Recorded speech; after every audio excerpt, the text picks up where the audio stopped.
We're now looking at whether a formal education is the only indication of competence. Is that the only way to judge how competent an individual is? With me now, Shashi and Rohin. Thanks both so much for coming in. You believe that yes, there is a formal education that is needed, that at the end of the day is going to prove just how competent you are, how skilled you are. Why would you say that it is so important? See, when we say that formal education is a measure of competence, no, it may not be a measure of competence, but that's what keeps you surviving in this society. If I'm an average person who have no degree or who have no formal training in such and such thing, then I will not get a decent job to have my shelter and food. That is my basic need. So formal education as such is very much required as much as the degree.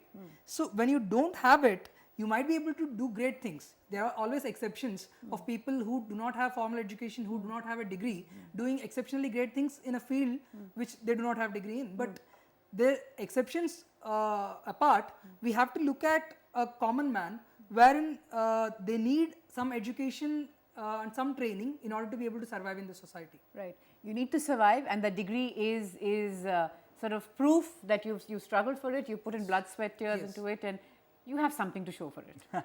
Shashi?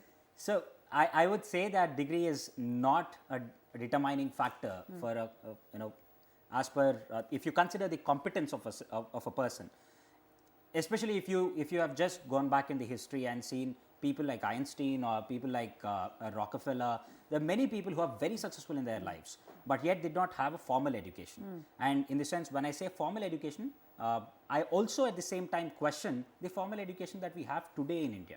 When we point at formal education that we have today and say that this is not something that a certain person did not have, I would say firstly what kind of a formal education that we have? It's an assembly line education, to be frank. The kind of system that we have is geared towards marks and running through the system for the sake of running and getting a degree as a stamp. Where is the drive for learning and excellence in the entire system? Whether it's centered around it is what I'm saying. There is absolutely learning and excellence somewhere in the system. So if you talk about the degree, whether it's required to be competent in the market, I would say no. Right. Okay, your time's up. There are, of course, all those who would say that, we talk about the Rockefellers, you talk about Einstein, you even say talk about Walt Disney, and they're few and far between. But I take your point. I take his point, and look at the kind of education system that we have. Look at all that I've said about the problems in our higher education system, and also look at the kind of country that we are. Look at our diversity. Look at all those who don't have the kind of access that they should have. Given that, is it still sort of fair to expect everyone to sort of meet this basic standard that everyone who gets, only those who come with these degrees are those who are qualified? I would ask a simple question. Would you employ a driver who is not having a driver's license? So, it's that critical. So, yeah, it's that critical. So, there are some critical systems which people have to handle. He mentioned about people coming out of assembly line. Not everybody is Einstein. Not everybody is a disruptor and creator of technology. Correct. There are maximum percentage of people are followers. They just follow an existing system. They just need to survive. They don't want to create something. They don't want to create a kingdom. They just want to survive. So for that case, they need basic certificate. They need a basic college degree or education in order to be able to go ahead and say that, okay, I can get my job now. I may not be qualified, but I can always learn on the job. Like he said, you can always learn on the job. There is absolutely no problem with it. Right. If I am coming from a reservation background and I don't even make the cut, but I am still getting the job, there is nothing wrong in it, because when you are doing a job, you have to learn anyway. Right, your time's up, but respond to that point, Shashi, that there has to be sort of one criteria that sort of fits all, even if it's just the beginning, but it's got to fit everybody given the diversity. Otherwise, especially in a country like India, there's always some group or the other who will stand and say, no, we are disadvantaged, this doesn't work for us. Then what do you do? Yeah, so sticking to the line of thought that he has about a driver or even a civil engineer constructing a bridge. Correct. The point is, such specific skills, it needs specialization. I'm not against specialization, but what I'm saying is, beyond that, for a person who is constructing a bridge, he has to know how the bridge is affecting the trade between the two places. He has to know how it is different. It's more than just that specialization that is required. A formal way that we have today in the Indian higher education system today, it's not addressing that particular problem of having a broad based, having a set of some foundational skills. For example, creativity. Are we really promoting? Now the worry is the system is actually killing the creativity that is even existing when a kid is 6 years old or 5 years old. So we are a country where there are all these graduates who even got graduation degrees but are unemployable. Yes. So there are people who have got degrees and are unemployable, and there are always visionaries who break out and without formal degrees create great stuff. But the idea I am talking about is bringing back the discussion to the point where you started. If I am a minister who doesn't have a formal degree, but I am talking of taking care of that particular aspect in the ministry, then I still need the support of people who are formally trained. Correct. That's precisely my point. So Correct. if I am going to talk about say finance ministry or say education somebody has to take care of, I may not have formal education in order to be able to create something, but I may bring out of box things or Correct. from out of my experience. Correct. But Which at can the come same from, time, right. So you're saying that those out of the box ideas or lateral thinking can come from my experience. Yes, can come from, but you still need my ideas. people who have formal training Correct. in order to be able to make it sustainable Correct. over a period of time. Correct. In order to make anything sustainable, you have to make it formal and you have to get it from people who have done formal training. Otherwise, your budget, 10 rupees goes here, there, and the entire country collapses. Right. No, for Like all the specialized versions, in the sense there are a lot of bureaucrats helping or working with the ministry. Right. But moving away from that towards, whether this formal education system that we have today is geared towards students doing or people doing something that they are interested in, something that you raised. Today, if you see people, everyone choosing something or the other because of the societal pressure or the parental pressure. For example, computer science, economics, engineering are the top courses that generally people prefer. Correct. How come if everyone in India is starting to choose something they are interested in, how come they end up with only 3 subjects? Correct. So something is fundamentally wrong in the way that we designed our system. For example, after class 10, we choose maths, physics, chemistry or commerce. Why only these 3 subjects?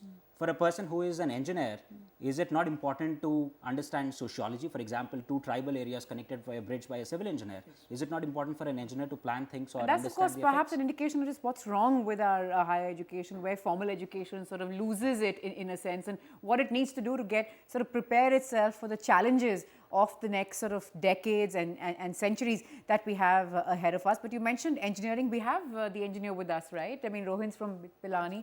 So did you get the sense that there were lots of people with you? Because, I know it's almost cliched now, but given the number of engineers that we have, did you sort of get the sense around it that people are here because, let's do this. Like, this is what we ought to do. Let's do it. The point is you still have to differentiate yourself. So if you But have to everyone do doesn't that, manage that, do they? No, they don't. Actually, if there are 1,000 people passing out of BITS every year from just one campus, so that doesn't mean that all thousands of them are going to be excelling in that field. Correct. But they still need those degrees in order to get their bread and butter. Do you know So- how many actually engineers within that, from the Pilani campus, how many of us, because I come from Pilani too. So how many, so how many graduates are actually sticking to the profession of engineering? The statistics would say it is 80 to 85% of the engineers move away from engineering. Right, Yes. that's right. They all go for writing a CAT exam, going to an IIM. Right. What is the point? And why did we, I mean, I question myself too. Why did I waste an engineering seat if I'm not going to do anything about engineering? But do you really think it was a waste, Shashi? Do you not think that you imbibed something that No, you're going from to the carry college, with you? from the college there is exceptional, benefits. There's huge amount of benefits would that I imagine had. that, correct. For example, I was doing my research work in Singapore, and something which is very basic is that, do I know philosophy of science? Right, your time's up, but carry on. So Carry on, this is to make- something which I really did not understand when I was doing my engineering, and most of the class 12 students, I don't know if they're really geared towards understanding the value of this interdisciplinary knowledge. But today in the system, how flexible we are in the system itself to actually allow students to change their specializations. Correct. For example, after second year, do we really, can a student change a specialization once they realize that it's not something that they're interested in? Again, it's not just how rigid we can be and how we sort of need to sort of come up with those out-of-box idea or lateral thinking, but you're This is a classic case. This is a classic case of being jack of all and being a specific, having a specific skill set. So he's talking of getting exposed to other fields, Correct. which is perfectly fine, and nobody stops you from doing that. In a formal setup, in a formal education setup, nobody stops you from doing that. But in order to be able to get that your bread and butter again, is something that you still need that degree, or you have the bit stamp with you that is carrying you forward. Otherwise, possibly you wouldn't have gotten into YFP in the first place. No. So If there you are see Shantanu cases. if you see the The program, brand, basically, the brand that takes There you are- forward gives you the fillip. Beyond, of course, you said that Yeah. you had a great time and you sort of learned a lot, but Yeah. that is a very important point. There are all those who would say that the brand of bits that took you forward. I you would know. say if you just look at, if it is in my case, then look at the other graduates from the same course. They were not IITians and BITSians. They are people from across different disciplines. We have actually every single state covered. The kind of diversity that we have in the batch is exceptional. That's the reason I would say it's a perfect void filling activity for me, the entire Young India Fellowship, because something that I missed at the undergrad, that exposure to arts and sciences. Let us think of a simple screening process. Okay, if you were to pick a person to be suitable for a particular job, how would you choose in a country wherein you have huge amount of population and people with diverse backgrounds, and how would you, what are the parameters with which you will be able to categorize these people and take the ones you need? So for it is example, simpler to go by brand and say that, for example, Because placements. you're from XYZ, so therefore you are Therefore, smarter you are than the generally rest. smart. But the point here is that is not the only determining factor. It's not. It's obvious. It's but a question. If But you is it want sort to of make easily something done? systematic, Right. if you have to make something systematic, you have to go through a formal process. So if there is a basic No, formal cut, process like and the 10th formal class. education are two different things that I No, would formal say. education is something that facilitates to get through the system in a systematic manner. Otherwise, what happens is you will end up interviewing a hell lot of people and still get with Right. nobody. Let me, who has just, done let it. me okay. Now that we've got our tempers going here, and of course very articulate,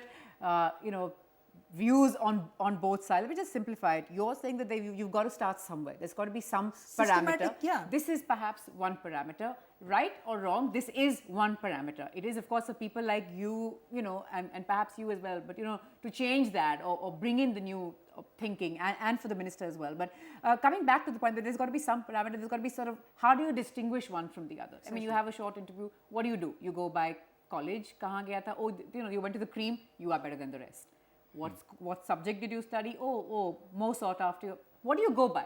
Then you go by grades. How did you do? Oh, you did really well, especially just passed out of 12th. How does where do you determine it? I mean, look at Delhi University. They only largely based, you only qualify for the next level if you sort of are 95% plus. Absolutely. Thanks for raising that point. I have an interesting take on it. So, if you just look at the first year job, maybe you're right. You will get placements or, major companies in India with less awareness of what quality is maybe, but knowing that IITs and BITS or popular brands, whatever the brand is, they would generally go there because they know that the selection process was too rigorous maybe few years back. So the graduates inside are very good is the assumption. But you just look at the like NASSCOM with the report. IITs and IIMs. Yeah, but why would a NASSCOM report would say, Then say 76% are not employable, which includes IITians. So the question is basically what is required and what is the industry looking for? Tell me, I'm running out of time, but tell me quickly, what do you believe are the 3 parameters on which individuals should be judged? The individuals should be judged based on how critical and yet responsible they are. Number one, critical to raise the questions and responsible to answer the questions. The ability to lead and take initiative and be self-aware. And number 3, it's very, very important to be creative. So, are these 3 basically. Intangibles. These are basically. more fundamental because a driver can do the driving, but an engineer can do that. It's beyond that. If you're looking for careers beyond that, maybe it's an idea. We're looking for careers beyond that. Rohin, I'll give you the last word there on the program. He's, of course, listed out what he believes intangible. It will be, I would imagine, quite a challenge and rather subjective interview it would be if it would be based on. But I would like to sort of I have a lot of data on sit and really proof of this. We will get that from you. But if leadership is one of the criteria that you're going to put as a parameter, you will end up with 1,000 leaders and no follower. In general, people are followers. They are not leaders. And what you're talking about is a very special training and a very special mark for maybe a specific case. What I am talking about is a formal education setup is made for a purpose. It's not something that is continuing in all the countries because it's baseless. Because it is properly thought out.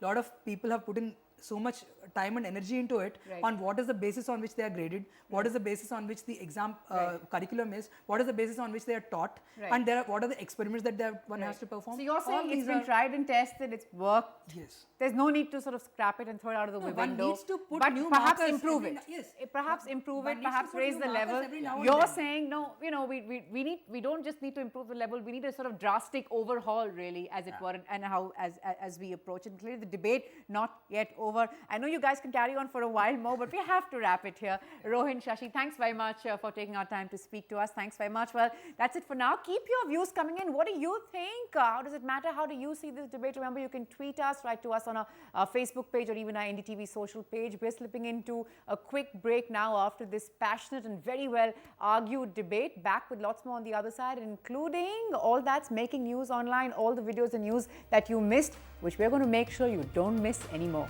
Be right back.